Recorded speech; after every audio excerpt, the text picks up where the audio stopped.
It seems impossible that it was so long ago, more than 41 years ago, when Joe Namath guaranteed a win. And here we are in 2010, and Joe Namath is still a national hero. You take these quarterbacks, John Elway, Troy Aikman, Joe Montana, Peyton Manning, and Joe Namath, and you walk into a restaurant or you walk into a casino in Las Vegas. You know who's going to get the most attention? Not those quarterbacks. Joe Namath. It is unbelievable. Kids 20 years old know about Joe Namath and the Super Bowl back in 1969, and they don't know who the vice president is. Joe Namath is unbelievable. The history they made will be remembered forever. He said, I guarantee a Jet victory. But to measure how great they really were, all you need is a few precious seconds. Set! Red! 10! Set! Hot! That's how long an NFL play lasts. How long a quarterback has to find opportunity in chaos. How long it took them to realize the extraordinary. They say it's the toughest job in sports. And he gets sacked back near midfield. Namath hit very hard as he threw the ball, but Lammons caught it. Namath up the middle. Joe Will is spinning.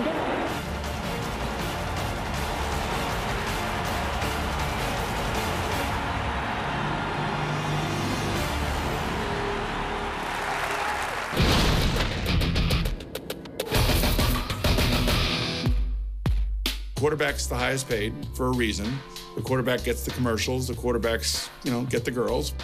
I mean, there's a lot of positives here. Beauty mist can make any legs look like $1 million. I was a kid when I seen it. His legs was cute as a lady's, you know what I'm saying? You thought it was a woman till it came all the way up and you seen it was old Broadway Joe. Now, I don't wear pantyhose, but if beauty mist can make my legs look good, imagine what they'll do for yours. Uh-oh, what's mid-America going to think about a guy wearing pantyhose? Wait a minute, I don't care. This is terrific. This is good. And besides, my legs were already shaved. My favorite Joe Namath story was during training camp. Chuck Knox was our head football coach. Joe decided he wasn't going to be there for bed check. Well, he went up to Coach Knox and said, I'm not going to be here tonight. Here's $500 as my penalty. I'll just pay in advance.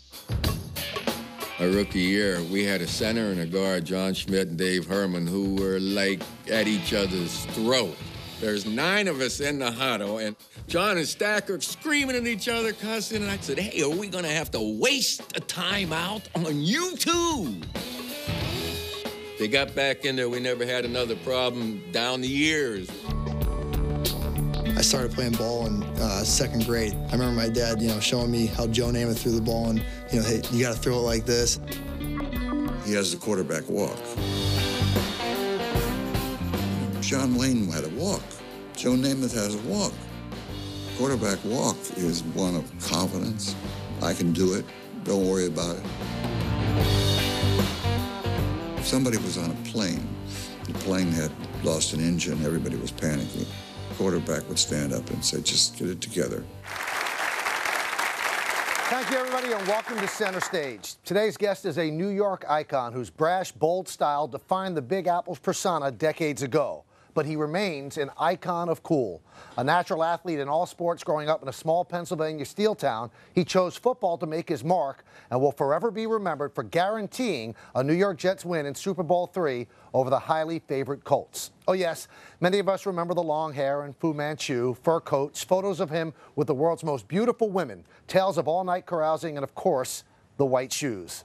Not only do I promise that this will be a great show, I got this from Joe, I guarantee it.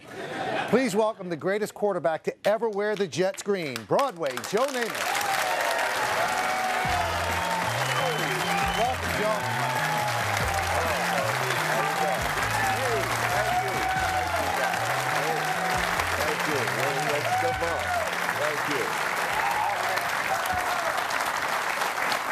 Thank you. You were the first quarterback to ever throw 4,000 yards in a season. You did it in 14 games.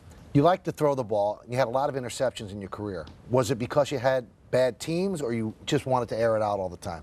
Was what? Because the interceptions? interceptions. Oh, no, they were all great defensive plays.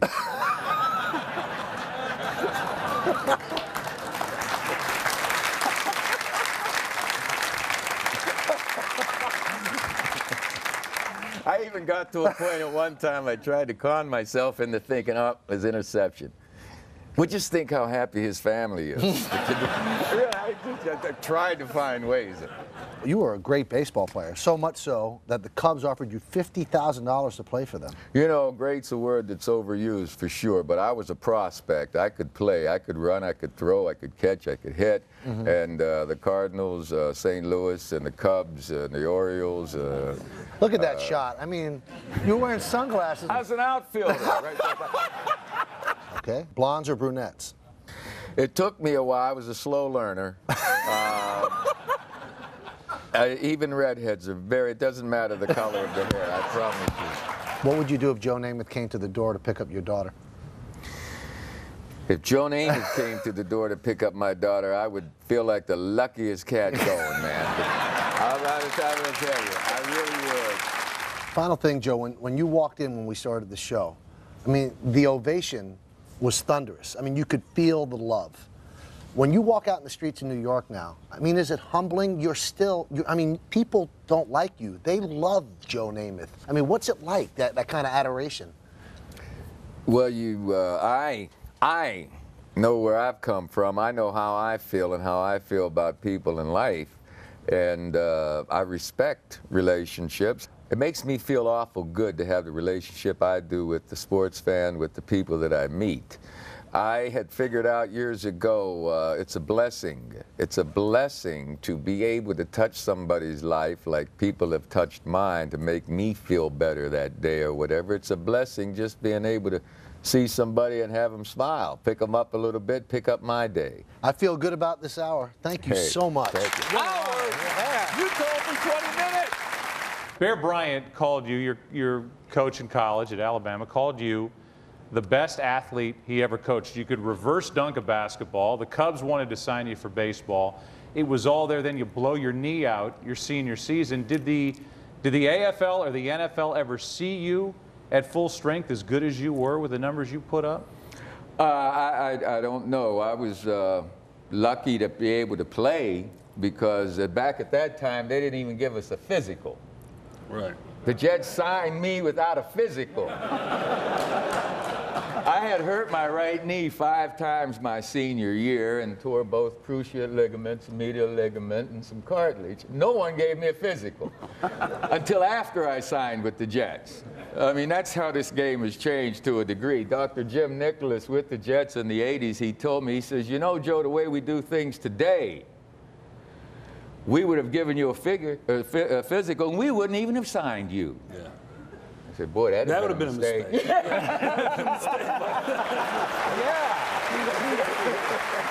And by the way, when I heard him talking about Jet fans jumping on the bandwagon, I'll tell you what.